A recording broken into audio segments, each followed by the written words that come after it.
السلام علیکم ورحمۃ اللہ وبرکاتہ نحمده ونصلی علی رسولہ الکریم رب اشرح لی صدری ویسر لی امری واحلل عقدۃ من لسانی یفقهوا قولی رب زدنی علما تفسیر سورۃ القصص آیت نمبر 51 سے 61 تک بیان کرنے کی کوشش کروں گی۔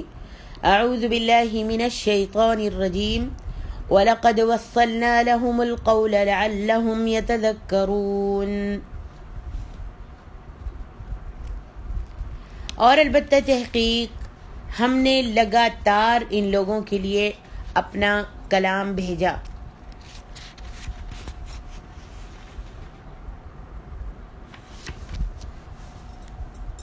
مجاہد کہتے ہیں کہ اس کے معنی یہ ہے کہ ہم نے ان کے لیے بات کو کھول کھول کر بیان کر دیا ہے،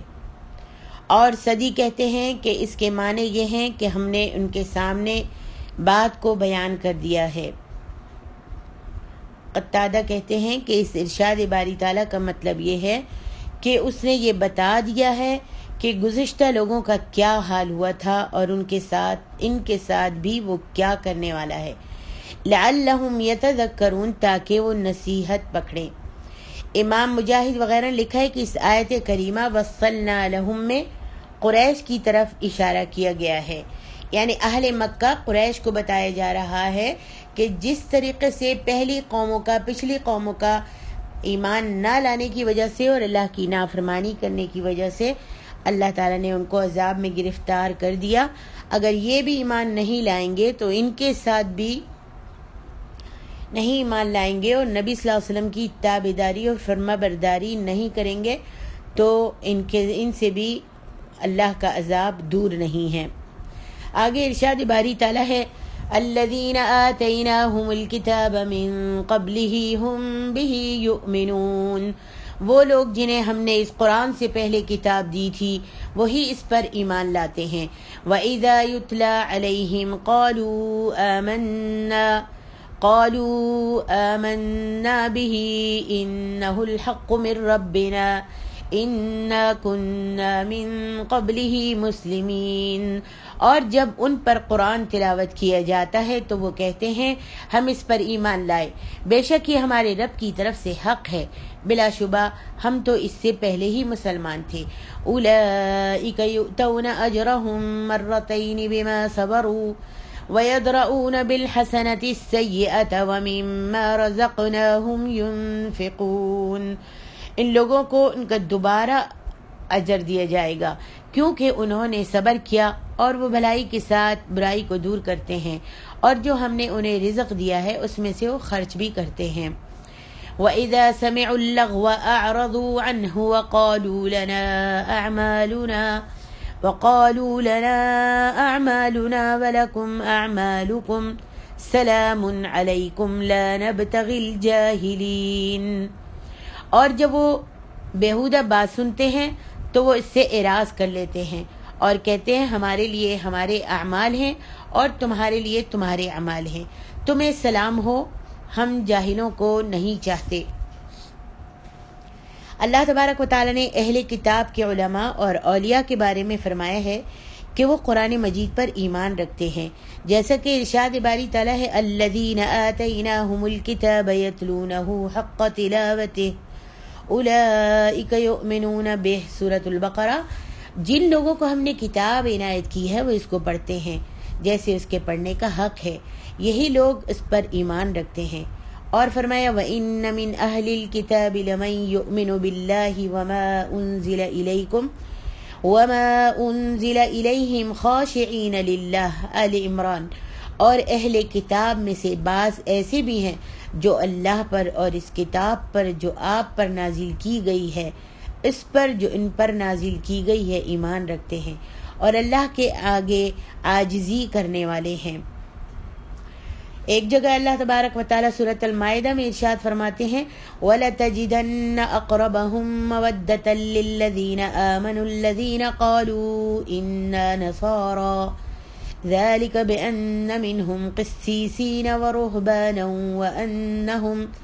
وأنهم لا يستكبرون وإذا سمعوا ما أنزل إلى الرسول ترى أعينهم تفيض من الدمع مما عرفوا من الحق يقولون ربنا آمنا فاكتبنا مع الشاهدين. اور دوستی کے لحاظ سے آپ مومنوں سے قریب تر ان لوگوں کو ضرور پائیں گے جنہوں نے کہا کہ ہم نصارہ ہیں، یہ اس لیے کہ ان میں عالم بھی ہیں اور نصارہ میں عالم بھی ہیں اور مشائخ بھی، اور وہ تکبر بھی نہیں کرتے. اور جب وہ اس کتاب کو سنتے ہیں جو سب سے پچھلے پیغمبر محمد صلی اللہ علیہ وسلم پر نازل کی گئی، تو آپ دیکھتے ہیں جب وہ اس کتاب کو سنتے ہیں جو نبی صلی اللہ علیہ وسلم یعنی قرآن کو جب سنتے ہیں تو آپ دیکھتے ہیں کہ ان کی آنکھیں آنسوں سے بہہ رہی ہوتی ہیں، اس لیے کہ انہوں نے حق کو پہچان لیا. وہ اللہ کی جناب میں پھر عرض کرتے ہیں کہ اے ہمارے پروردگار، ہم ایمان لے آئے، تو ہمیں گواہی دینے والوں میں لکھ لے. سعید بن جبیر کہتے ہیں کہ یہ آیات کریمہ ان 70 علماء کے بارے میں نازل ہوئی تھی جنہیں نجاشی نے بھیجا تھا. جب وہ نبی کریم صلی اللہ علیہ وسلم کی خدمت اقدس میں حاضر ہوئے تو آپ نے انہیں سورت یاسین پڑھ کر سنائی. آپ نے جب اس سورت مبارکہ کو ختم کیا تو انہوں نے رونا شروع کر دیا اور وہ سب کے سب مسلمان ہو گئے. اور یہ آیات بھی انہی کے بارے میں نازل ہوئی ہیں. الذین آتیناہم الکتاب من قبلہ ہم بہ یؤمنون وَإِذَا يُتْلَى عَلَيْهِمْ قَالُوا آمَنَّا بِهِ إِنَّهُ الْحَقُّ مِنْ رَبِّنَا إِنَّا كُنَّا مِنْ قَبْلِهِ مُسْلِمِينَ. وہ لوگ جنہیں ہم نے اس سے پہلے کتاب دی وہ اس پر ایمان لے آتے ہیں، اور جب قرآن ان کے سامنے پڑھا جاتا ہے تو کہتے ہیں کہ ہم اس پر ایمان لے آئے، بے شک وہ ہمارے پروردگار کی طرف سے حق ہے اور ہم تو اس سے پہلے فرما بردار تھے. یعنی ہم اس قرآن سے پہلے بھی مسلمان، موحد، مخلص اور اللہ تعالیٰ کے فرما بردار تھے. ارشاد باری تعالیٰ ہے اولئک یؤتون اجرہم مرتین بما صبروا ویدرؤون بالحسنۃ السیئۃ ومما رزقناہم ینفقون. یہ لوگ ہیں جنہیں دگنا بدلہ دیا جائے گا کیونکہ صبر کرتے رہے ہیں، وہ بھلائی کے ساتھ برائی کو دور کرتے رہے ہیں، اور جو ہم نے ان کو رزق دیا اس میں سے وہ خرچ کرتے رہے ہیں. وَإِذَا سَمِعُوا اللَّغْوَ أَعْرَضُوا عَنْهُ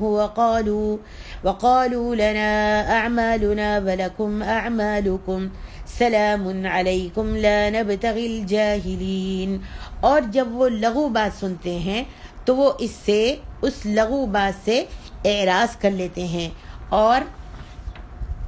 کہتے ہیں کہ ہمارے لیے ہمارے اعمال ہیں اور تمہارے لیے تمہارے اعمال ہیں، سلام ہے تم پر، ہم جاہلوں کو نہیں چاہتے. یعنی یہ لوگ جو اس صفت سے متصف ہیں کہ پہلی کتاب پر بھی ایمان تھا ان کا، یعنی تورات پر بھی ان کا ایمان تھا، پھر وہ اس دوسری کتاب قرآن مجید پر بھی ایمان لے آئے، تو انہیں اس ایمان کی وجہ سے دگنا اللہ رب العالمین بدلہ دے گا. بما صبروا، کیونکہ وہ صبر کرتے رہے، یعنی صبر کے ساتھ اتباع حق کرتے رہے، حق کی پیروی کرتے رہے،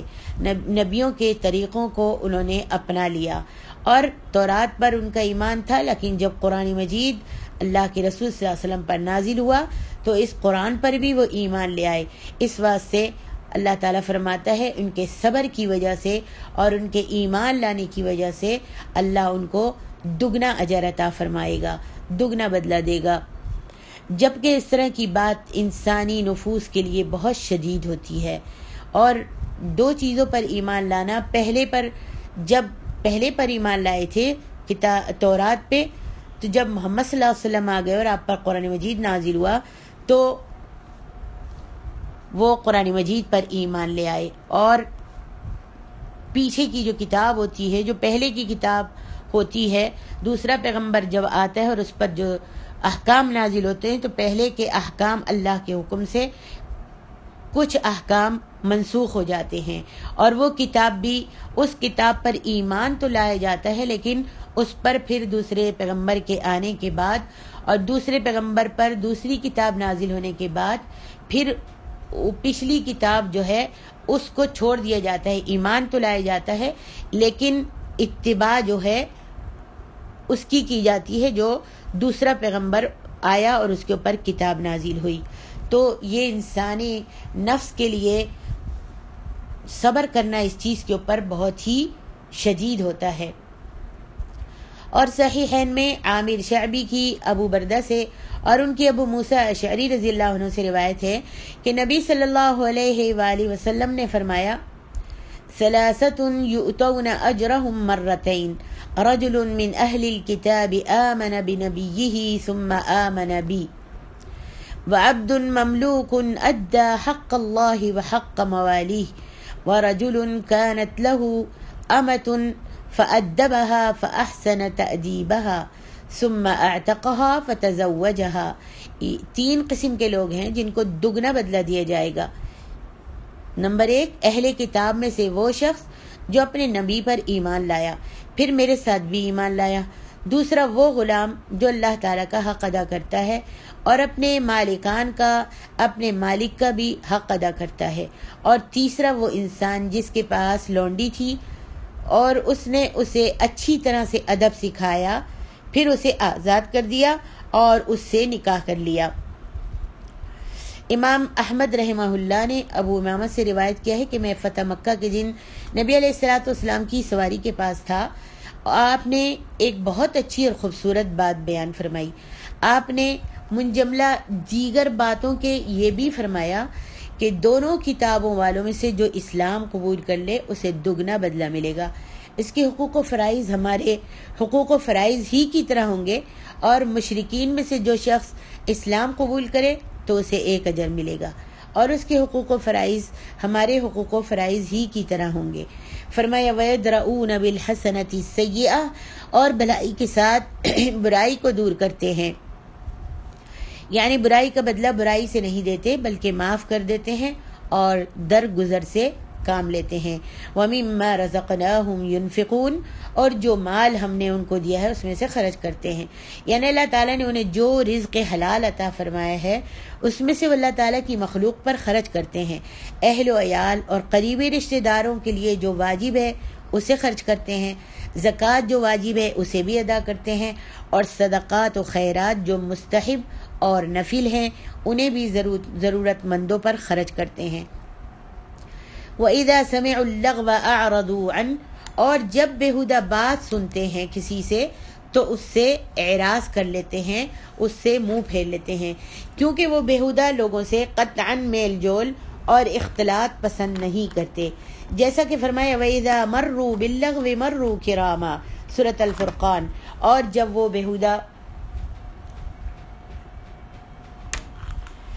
بیہودہ چیزوں کے پاس سے گزرتے ہیں تو عزت و وقار سے گزرتے ہیں، اور کہتے ہیں لنا اعمالنا ولکم اعمالکم سلام علیکم لا نبتغی الجاہلین، اور کہتے ہیں کہ ہمارے لیے ہمارے اعمال اور تمہارے لیے تمہارے اعمال، تم پر سلام، ہم جاہلوں کے منہ نہیں لگتے۔ یعنی جب کوئی بیوقوف ان سے بیوقوفی کا معاملہ کرتا ہے اور ایسی گفتگو کرتا ہے جس کا جواب دینا مناسب نہیں ہوتا تو یہ اس سے منہ پھیر لیتے ہیں اور اس کی گفتگو کی طرح بیہودہ گفتگو نہیں کرتے، یعنی گالی کا جواب گالی سے، طنز کا جواب طنز سے نہیں دیتے، ایک دوسرے پر چھیٹے بازی نہیں کرتے۔ اگر کوئی زیادتی کر رہا ہے اور کوئی بد کلامی کر رہا ہے اور کوئی گالی گلوچ پر اتر آیا ہے اور آپ کی ذات پر حملہ کر رہا ہے، یہاں پہ ایک بہت اچھا معاملہ سکھایا جا رہا ہے کہ انسان مسلمان کے ساتھ، انسان کے ساتھ کیسا کیسے معاملے سے پیش آئے اور کیسے گفتگو کرے۔ تو گالی دینے والا جو ہے اس کی گالی کا جواب گالی سے نہیں، اور بلکہ ہمیشہ ایسی ان کے ساتھ گفتگو کرے جس طریقے سے اللہ تبارک و تعالیٰ نے ہم کو اس قرآن میں سکھائی ہے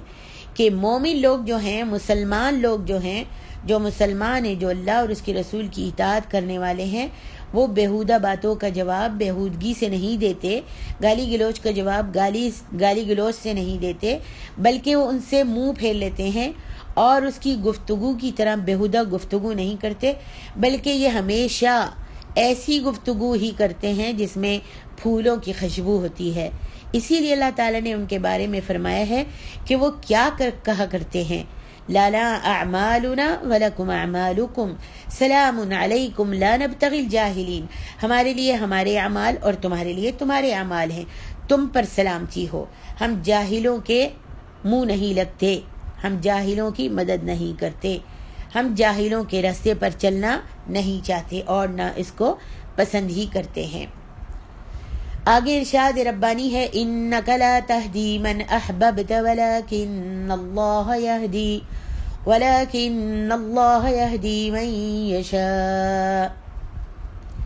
وہو اعلم بالمہتدین۔ اے نبی صلی اللہ علیہ وسلم، بے شک جسے آپ چاہیں ہدایت نہیں دے سکتے بلکہ اللہ ہی جسے چاہے ہدایت دیتا ہے، اور وہ ہدایت پانے والوں کو خوب جانتا ہے۔ وقالوا ان نتبع الهدى معك نتخطف من ارضنا اولم نمكن لهم حرما آمنا يجبى إليه ثمرات كل شيء رزقا من لدنا ولكن أكثرهم لا يعلمون۔ مشرکین مکہ کہتے ہیں اگر ہم نے تیرے ساتھ ہدایت کی پیروی کی تو ہمیں ہماری زمین سے اچک لیا جائے گا، کیا ہم نے انہیں پرامن حرم میں جگہ نہیں دی جس کی طرف ہر قسم کے پھل ہماری طرف سے بطور رزق کھینچ کر لائے جاتے ہیں، اور لیکن ان کے اکثر یہ نہیں جانتے۔ اللہ تبارک و تعالیٰ نے اپنے رسول محمد صلی اللہ علیہ وآلہ وسلم سے مخاطب ہو کر فرمایا ہے انک لا تہدی من احببت، اے محمد جس کو آپ چاہیں اسے ہدایت نہیں دے سکتے، یعنی ہدایت دینا آپ کے قبضہ اختیار میں نہیں ہے، آپ کا کام پیغام حق پہنچا دینا ہے، اور اللہ تبارک و تعالیٰ جس سے چاہے ہدایت عطا فرمائے،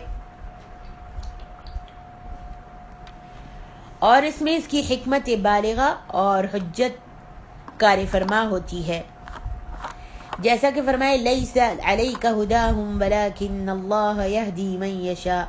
سورۃ البقرہ۔ اے محمد صلی اللہ علیہ وسلم، آپ لوگوں کی ہدایت کے ذمہ دار نہیں ہیں بلکہ اللہ ہی جس کو چاہتا ہے ہدایت بخشتا ہے۔ فرمایا وما اکثر الناس ولو حرصت بمؤمنین، سورۃ یوسف۔ اور بہت سے آدمی اگرچہ آپ حرص بھی کریں کہ ایمان لانے والے نہیں ہیں، آپ کتنا چاہتے تھے نا کہ نبی صلی اللہ علیہ وسلم کتنا چاہتے تھے کہ سب لوگ ایمان لے آئیں اور سب اسلام لے آئیں اور سب آپ کے مطیع ہو جائیں، اور جو نہیں مانتے تھے آپ کو اور آپ کا انکار کھلم کھلا کر دیتے تھے تو آپ کو بڑا ہی افسوس ہوتا تھا اور بڑے ہی رنجیدہ خاطر ہو جاتے تھے۔ تو اللہ تبارک و تعالی نے فرمایا آپ جتنی بھی حرص کریں ایمان نہ لانے والے ایمان نہیں لائیں گے، اور ان تمام آیات کی نسبت یہ آیت کریمہ خاص ہے انک لا تہدی من احببت ولکن اللہ یہدی من یشاء وہو اعلم بالمہتدین۔ اے محمد صلی اللہ علیہ وسلم، آپ جس کو چاہیں اسے ہدایت نہیں دے سکتے بلکہ اللہ ہی جس کو چاہتا ہے ہدایت دیتا ہے، اور وہ ہدایت پانے والوں کو خوب اچھی طرح جانتا ہے، یعنی وہ خوب جانتا ہے کہ ہدایت کا مستحق کون ہے اور گمراہی کا مستحق کون ہے۔ صحیح بخاری مسلم میں ہے کہ یہ آیت کریمہ نبی صلی اللہ علیہ وسلم کے چچا ابو طالب کے بارے میں نازل ہوئی تھی۔ ابو طالب آپ کی تائید و حمایت کرتا تھا، آپ کے چاچا تھے، اور آپ سب جانتی ہیں کہ ابو طالب عبد المطلب کے بعد ابو طالب نے آپ کی پرورش کی، اور وہ آپ کی بڑی حمایت کرتے تھے، آپ کے ساتھ کھڑے ہوتے تھے، آپ سے شدید محبت کرتے تھے، لیکن ان کی یہ محبت طبعی تھی، شرعی نہیں تھی۔ جب ان کی وفات کا وقت آیا تو نبی علیہ الصلوۃ والسلام نے اسے ایمان لانے اور دائرہ اسلام میں داخل ہونے کی دعوت دی، مگر تقدیر جو تھی وہ غالب آ گئی اور اسے آپ کے ہاتھ سے اچک لیا گیا، اور وہ اپنے کفر ہی پر برقرار رہا، اور اس میں بھی اللہ تعالیٰ کی حکمت کار فرما تھی۔ امام زہری نے کہا ہے کہ مجھ سے سعید بن مسیب نے اپنے والد مسیب بن حزن مخزومی رضی اللہ عنہ سے روایت کیا ہے کہ جب ابو طالب کی وفات کا وقت قریب آیا تو نبی صلی اللہ علیہ وسلم اس کے پاس تشریف لے گئے۔ اس وقت وہاں ابو جہل بن ہشام، عبداللہ بن ابو امیہ بن مغیرہ بھی موجود تھے۔ نبی اکرم صلی اللہ علیہ وسلم نے فرمایا یا عم قل لا الہ الا اللہ، کلمتن احاج لک بہا عند اللہ، چچا جان لا الہ الا اللہ کہہ دیجئے، یہ ایک کلمہ جس کی بنیاد پر میں آپ کے لیے اللہ تعالیٰ سے جھگڑ سکوں گا، وہ کلمہ بس منہ سے کہہ دیجئے اور میں آپ کو اللہ تبارک و تعالیٰ سے جنت میں داخل کروا دوں گا، جھگڑ سکوں گا۔ ابو جہل اور عبداللہ بن ابو امیہ نے کہا، ابو طالب کیا عبد المطلب کے دین کو چھوڑ دو گے؟ کیا عبد المطلب کے دین کو چھوڑ دو گے؟ نبی علیہ الصلوۃ والسلام اپنی بات پیش کرتے رہے اور یہ دونوں بھی اپنی بات پر لڑتے رہے، یہی کہتے رہے کہ کیا تم عبد المطلب کے دین کو چھوڑ دو گے؟ اور نبی صلی اللہ علیہ وسلم کہتے رہے قل یا امی لا الہ الا اللہ، حتیٰ کہ اس نے آخری الفاظ یہ کہے۔ وہ یہ سب سنتا رہا اور ابو طالب جو تھے وہ یہ سب دونوں کی باتیں سنتے رہے۔ آخر میں انہوں نے یہ الفاظ کہے کہ میں عبد المطلب کے دین پر ہوں، اور اس نے لا الہ الا اللہ پڑھنے سے انکار کر دیا۔ نبی علیہ الصلوۃ والسلام نے فرمایا واللہ لاستغفرن لک، اللہ کی قسم جب تک مجھے منع نہیں کر دیا جاتا میں تمہارے لیے بخشش مانگتا رہوں گا۔ تو اس موقع پر اللہ تعالیٰ نے یہ آیت کریمہ نازل فرمائی تھی، ما كان لنبي والذين آمنوا أن يستغفروا للمشركين ولو كانوا أولي قربى من بعد ما تبين لهم أنهم أصحاب الجحيم، سورة التوبہ۔ پیغمبر اور مسلمانوں کو شان نہیں ہے، مسلمانوں کی شایان شان نہیں ہے کہ جب ان پر ظاہر ہو گیا کہ مشرک اہل دوزخ ہیں تو اس کے بعد ان کے لیے بخشش مانگے، گو وہ ان کے قرابت دار ہی کیوں نہ ہو۔ اگر کوئی قرابت دار کوئی مشرک ہے اور شرک کی حالت میں مر گیا ہے، جس طریقے سے ابو طالب جو تھے وہ شرک کی حالت میں، کفر کی حالت میں مر گئے تھے، فوت ہو گئے تھے، تو نبی علیہ الصلوۃ والسلام کو اللہ تعالیٰ نے فرمایا اور آپ نے فرمایا کہ میں ابو طالب کے لیے دعا کرتا رہوں گا، ان کی بخشش کے لیے دعا کرتا ہوں۔ اللہ تبارک و تعالیٰ نے فرمایا کسی پیغمبر اور مسلمانوں کو یہ زیب نہیں دیتا، نہ پیغمبر کو اور نہ ہی مسلمانوں کو، کہ وہ اپنے کسی رشتہ دار کے لیے، اور وہ رشتہ دار کا پتہ ہو کہ وہ رشتہ دار مشرک تھا، اس کے لیے بخشش کی دعا مانگے۔ اللہ تبارک و تعالیٰ نے یعنی روک دیا۔ اور ابو طالب کے بارے میں یہ آیت کریمہ نازل فرما دی، انک لا تہدی من احببت ولکن اللہ یہدی من یشاء۔ اے محمد صلی اللہ علیہ وسلم، بے شک آپ جس کو چاہے ہدایت نہیں دے سکتے، بلکہ اللہ ہی جس کو چاہتا ہے ہدایت دیتا ہے، اللہ رب العالمین ہدایت دیتا ہے، اللہ کے سوا کوئی بھی کسی کو ہدایت نہیں دے سکتا۔ امام بخاری و مسلم نے اسے بروایت امام زہری بیان کیا ہے۔ ارشاد باری تعالیٰ ہے انک لا تہدی من احببت ولکن اللہ یہدی من یشاء، اور انہوں نے کہا کہ ہاں اگر ہم آپ کے ساتھ ہدایت کی پیروی کریں تو ہم اپنی سر زمین سے اچک لیے جائیں گے۔ اس آیت کریمہ میں اللہ تعالیٰ نے یہ بیان فرمایا ہے کہ کفار نے ہدایت کی پیروی نہ کرنے کے بارے میں یہ عذر پیش کیا تھا جب نبی صلی اللہ علیہ وسلم نے کفار کے سامنے اپنی رسالت کا اقرار کیا، اللہ کی وحدانیت بیان کی، تو کفار نے یہ عذر پیش کیا کہ ہم ڈرتے ہیں کہ اگر ہم نے آپ کی لائی ہوئی ہدایت کی پیروی کر لی، آپ کو رسول مان لیا اور اللہ کی وحدانیت کا اقرار کر لیا اور بتوں کی پرستی چھوڑ دی اور اپنے گرد و پیش کے مشرک عرب قبائل کی مخالفت کی، اپنے رشتہ داروں کو اپنا مخالف بنا لیا، تو ہمیں یہ ڈر ہے کہ وہ ہمیں ایذا پہنچائیں گے، ہم کو تکلیفیں دیں گے، ہم سے لڑائی کریں گے، اور ہم جہاں کہیں بھی ہوئے وہ ہمیں اچک لیں گے۔ اللہ تبارک و تعالیٰ نے انہیں جواب دیتے ہوئے فرمایا اولم نمکن لہم حرما آمنا، کیا ہم نے انہیں باامن حرم میں جگہ نہیں دی؟ کیا وہ پہلے سے حرم میں جگہ نہیں دی ہم نے؟ یعنی انہوں نے ہدایت قبول نہ کرنے کے بارے میں جو عذر پیش کیا ہے یہ جھوٹ اور باطل ہے ان کا عذر، کیونکہ اللہ تعالیٰ نے تو انہیں اس امن والے شہر اور اس حرم معظم میں جگہ دی ہے۔ یہ مکہ میں رہتے ہیں جو اپنی تاسیس کے روز اول ہی سے پر امن ہے، تو یہ کیسے ہو سکتا ہے کہ کفر اور شرک کی حالت میں تو یہ حرم ان کے لیے امن کا مقام ہو، اور اس وقت ان کے لیے مقام امن نہ ہو جب یہ مسلمان اور حق کی پیروی کرنے والے بن جائیں گے۔ یجبا الیہ ثمرات کل شیء، جس کی طرف ہم ہر قسم کے پھل پہنچاتے ہیں، یعنی یہ اسلام نہیں لائے اور کفر کی حالت میں بھی اللہ تبارک و تعالیٰ نے ان کو اپنے حرم میں امن کی جگہ میں رکھا ہے، اور ہر قسم کے پھل ان کے لیے یہاں پر اللہ کے حکم سے پہنچ جاتے ہیں. یعنی طائف اور گرد و پیش کے علاقوں کے تمام پھل اور تجارت کے دیگر سارے ساز و سامان یہاں پہنچائے جاتے ہیں. رزقا من لدنا ولکن اکثرهم لا يعلمون، اور یہ رزق ہماری طرف سے ہے لیکن ان میں سے اکثر نہیں جانتے، اسی لیے یہ اس قسم کی باتیں کرتے ہیں. آگے ارشاد فرمایا وَكَمْ أَهْلَكْنَا مِنْ قَرْيَةٍ بَطِرَتْ مَعِيشَتَهَا فَتِلْكَ مَسَاكِنُهُمْ لَمْ تُسْكَنْ مِنْ بَعْدِهِمْ إِلَّا قَلِيلًا وَكُنَّا نَحْنُ الْوَارِثِينَ، اور ہم نے کتنی ہی بستیاں ہلاک کر دی جو گزران زندگی اپنے سامان زیست پر اتراتی تھی، سو ان کے یہ گھر اجڑے پڑے ہیں، ان کے بہت تھوڑے ہی آباد ہوئے اور ہم ہی ان سب کے وارث ہوئے. وَمَا كَانَ رَبُّكَ مُهْلِكَ الْقُرَى حَتَّى يَبْعَثَ فِي أُمِّهَا رَسُولًا يَتْلُو عَلَيْهِمْ آيَاتِنَا وَمَا كُنَّا مُهْلِكِ الْقُرَى إِلَّا وَأَهْلُهَا ظَالِمُونَ، اور آپ کا رب بستیوں کو ہلاک کرنے والا نہیں ہے حتیٰ کہ وہ ان کی کسی بڑی بستی میں کوئی رسول بھیجتا ہے، وہ ان پر ہماری آیات تلاوت کرتا ہے، اور ہم بستیوں کو ہلاک کرنے والے نہیں ہیں بلکہ اسی وقت جب کہ ان کے باشندے ظالم ہو جائیں. اللہ تعالیٰ نے اہل مکہ سے تعریض کرتے ہوئے فرمایا ہے وَكَمْ أَهْلَكْنَا مِنْ قَرْيَةٍ، اور ہم نے بہت سی بستیوں کو ہلاک کر ڈالا جو اپنی فراخی معیشت پر اترا گئی تھیں. ہم نے ان کو مال و دولت دیا تھا، بہت ہی سامان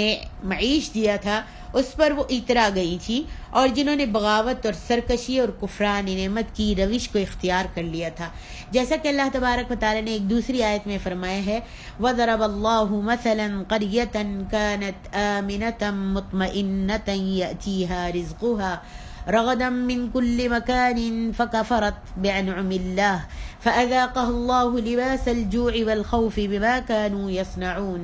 وَلَقَدْ جَاءَهُمْ رَسُولٌ مِّنْهُمْ فَكَذَّبُوهُ فَأَخَذَهُمْ الْعَذَابُ وَهُمْ ظَالِمُونَ. سورۃ النحل. اور اللہ نے ایک بستی کی مثال بیان کی جو ہر طرح امن و چین والی تھی، ہر جگہ سے ان کا رزق وافر چلا آتا تھا، مگر اس بستی والوں نے اللہ کی نعمتوں کی ناشکری کی تو اللہ نے ان کے اعمال کے سبب ان کو بھوک اور خوف کا لباس پہنا کر ناشکری کا مزہ چکھا دیا.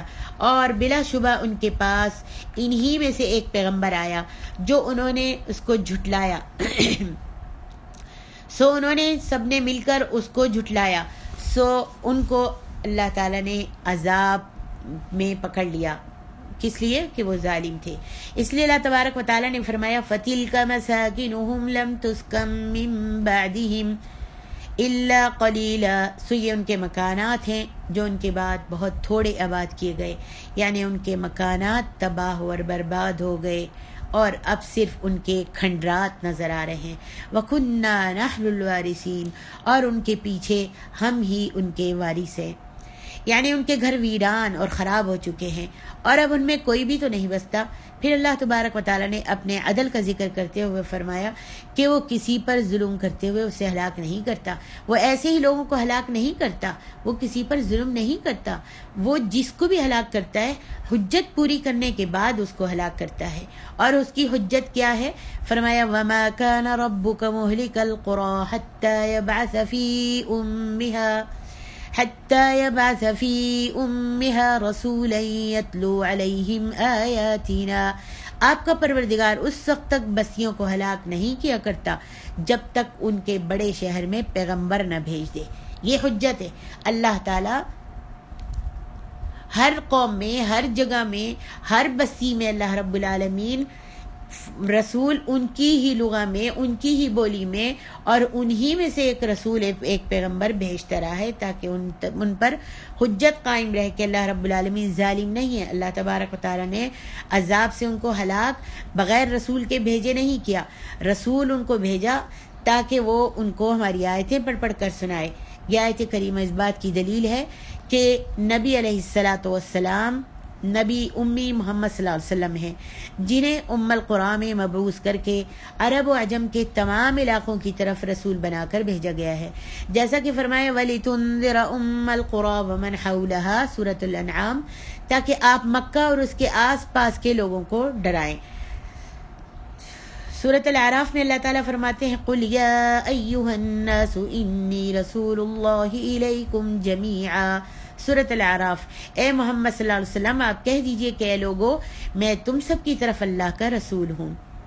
ہر بستی میں اللہ کی عادت رہی ہے، ہر قوم میں ایک رسول بھیجتا رہا ہے، لیکن جب ہمارے نبی خاتم النبیین کی باری آئی تو آپ کو پوری کائنات کے لیے آخری پیغمبر بنا کر بھیجا گیا اور آپ کے بعد کوئی نبی نہیں آئے گا۔ فرمایا وَمَن يَكْفُرْ بِهِ مِنَ الْأَحْزَابِ فَالنَّارُ مَوْعِدُهُ سورۃ ہود، اور جو کوئی فرقوں میں سے اس سے کفر کرے تو اس کا ٹھکانہ آگ ہے۔ ایک جگہ اللہ ارشاد فرماتے ہیں بنی اسرائیل میں وَمَا كُنَّا مُعَذِّبِينَ حَتَّى نَبْعَثَ رَسُولًا، جب تک ہم پیغمبر نہ بھیج لیں عذاب دینے والے نہیں ہیں۔ نبی امی محمد صلی اللہ علیہ وسلم کی بعثت کو اللہ تبارک و تعالیٰ نے تمام بستیوں کے لیے قرار دے دیا ہے، کیونکہ آپ کی بعثت ام القری میں ہے اور دیگر تمام بستیاں اپنی اسی اصل کی طرف راجع ہیں۔ اور صحیحین میں حدیث ہے کہ نبی علیہ الصلوۃ والسلام نے فرمایا وَعِثْتُ إِلَى الْأَحْمَرِ وَالْأَسْوَدِ، مجھے احمر و اسود کی طرف یعنی کالے اور لال کی طرف مبعوث کیا گیا ہے۔ احمر یعنی لال، اسود یعنی کالا، اس کی طرف مبعوث کیا گیا ہے۔ یہی وجہ ہے کہ آپ پر نبوت اور رسالت کو ختم کر دیا گیا اور آپ کے بعد کوئی نبی اور رسول نہیں ہے، بلکہ آپ کی شریعت قیامت کے دن تک باقی رہے گی انشاءاللہ۔ آگے ارشاد ربانی ہے وَمَا أُوتِيتُم مِّن شَيْءٍ فَمَتَاعُ الْحَيَاةِ الدُّنْيَا وَزِينَتُهَا وَمَا عِندَ اللَّهِ خَيْرٌ وَأَبْقَىٰ أَفَلَا تَعْقِلُونَ، اور تمہیں جو بھی چیز دی گئی ہے وہ دنیاوی زندگی کا فائدہ اور اس کی زندگی ہے، زینت ہے، اور جو کچھ اللہ کے پاس ہے وہ بہت بہتر اور زیادہ دیر پا ہے، کیا پھر تم عقل نہیں رکھتے؟ أَفَمَن وَعَدْنَاهُ وَعْدًا حَسَنًا فَهُوَ لَاقِيهِ كَمَن مَّتَّعْنَاهُ مَتَاعَ الْحَيَاةِ الدُّنْيَا ثُمَّ هُوَ يَوْمَ الْقِيَامَةِ مِنَ الْمُحْضَرِينَ، تو بھلا وہ شخص جسے ہم نے اچھا وعدہ دیا پھر وہ اس وعدے کو پانے والا ہے، کیا اس جیسا شخص ہے جسے ہم نے دنیاوی زندگی کا بہت فائدہ دیا پھر وہ قیامت کے دن عذاب میں حاضر کیے جانے والوں میں سے ہوگا۔ اللہ تبارک و تعالیٰ نے بیان فرمایا ہے کہ یہ دنیا، اس کی زیب و زینت اور اس کی سج دھج اور اس کے مقابلے میں بہت حقیر ہے، جسے اللہ تعالیٰ نے دار آخرت میں اپنے نیک بندوں کے لیے تیار کر کے رکھا ہے، اس لیے کہ جنت کی نعمتیں بہت عظیم الشان بھی ہیں اور ابدی و سرمدی بھی، ہمیشہ ہمیشہ کے لیے ہوں گی، جیسا کہ اللہ تعالیٰ نے فرمایا ہے ما عندکم ینفد وما عند اللہ باق، سورۃ النحل، جو کچھ بھی تمہارے پاس ہے وہ فنا ہو جائے گا اور جو اللہ کے پاس ہے وہ باقی رہنے والا ہے، اور فرمایا وما عند اللہ خیر للابرار، اور جو کچھ بھی اللہ کے ہاں ہے وہ نیکوکاروں کے لیے بہت اچھا ہے، بلکہ فرمایا بل تؤثرون الحیات الدنیا والآخرۃ خیر وابقیٰ، بلکہ تم لوگ تو دنیا کی زندگی کو ترجیح دیتے ہو، حالانکہ آخرت بہت بہتر اور پائندہ تر ہے اور ہمیشہ کے لیے ہے، دنیا تو چند روزہ ہے، اس کو چھوڑ کر چلے جانا ہے۔ نبی علیہ الصلوۃ والسلام نے فرمایا واللہ ما الدنیا فی الآخرۃ الا کما یغمس احدکم اصبعہ فی الیم فلینظر بماذا ترجع، اللہ کی قسم دنیا کی زندگی آخرت کے مقابلے میں اسی طرح ہے جیسے تم میں سے کوئی انسان اپنی انگلی دریا میں ڈبو دے اور پھر اس کو نکالے تو دیکھے اس کی انگلی میں کتنا پانی آتا ہے۔ اللہ اکبر، جو قطرہ پانی کا انگلی سے ٹپکے گا وہ دنیا ہے، اور یہ جو پورا سمندر ہے یہ آخرت ہے. اللہ اکبر. اور اس کا فرمان ہے افلا تعقلون، کیا تم سمجھتے نہیں ہو؟ یعنی کیا وہ شخص عقل سے کام نہیں لیتا جو دنیا کو آخرت پر ترجیح دیتا ہے؟ ارشاد باری تعالیٰ ہے افمن وعدناہ وعدا حسنا فهو لاقیہ کمن متعناہ متاع الحیاۃ الدنیا ثم هو یوم القیامۃ من المحضرین. بھلا وہ شخص جسے ہم نے انتہائی اچھا وعدہ دیا پس وہ اسے ملنے والا ہے، تو کیا وہ شخص اس شخص کے جیسا ہو سکتا ہے جسے ہم نے دنیاوی زندگی کے فائدے سے فائدے مند کیا ہے؟ جیسے دنیاوی زندگی کے فائدوں سے اس کو نوازا ہے، مال و دولت سے نوازا ہے، عیش و آرام سے نوازا ہے، اور اس کو بہت ہی عیش و آرام کی زندگی سے ہم نے نوازا ہے. کیا وہ شخص اور وہ شخص ایک ہے جس کو ہم قیامت کے دن نعمتوں سے نوازیں گے اور جنت میں اس کو مقام دیں گے، پھر قیامت کے روز وہ ہمارے روبرو حاضر کیے جانے والوں میں سے ہو؟ یعنی جو شخص مومن ہو اور اللہ تعالیٰ نے اعمال صالحہ پر جس ثواب کا وعدہ فرمایا ہے وہ اس کی تصدیق کرنے والا ہو کہ اسے یقیناً وہ اجر و ثواب مل کر رہے گا، کیا وہ اس شخص کی طرح ہو سکتا ہے جو کافر اور اللہ تعالیٰ کی ملاقات اور اس کے وعدے اور وعید کی تکذیب کرنے والا ہو اور وہ دنیاوی زندگی میں بس چند روز تک فائدہ اٹھانے والا ہو؟ ثم هو یوم القیامۃ من المحضرین، پھر وہ قیامت کے روز ہمارے روبرو حاضر کیے جانے والوں میں سے ہو. امام مجاہد اور قتادہ کہتے ہیں کہ اس کے معنی یہ ہے کہ قیامت کے روز عذاب دیے جائیں گے. کہا گیا ہے کہ یہ آیت نبی علیہ الصلاۃ والسلام اور ابو جہل کے بارے میں نازل ہوئی ہے. دوسرے قول کے مطابق یہ حضرت حمزہ و علی و ابو جہل کے بارے میں نازل ہوئی ہے. یہ دونوں قول امام مجاہد سے مروی ہیں. واللہ اعلم. السلام علیکم ورحمۃ اللہ.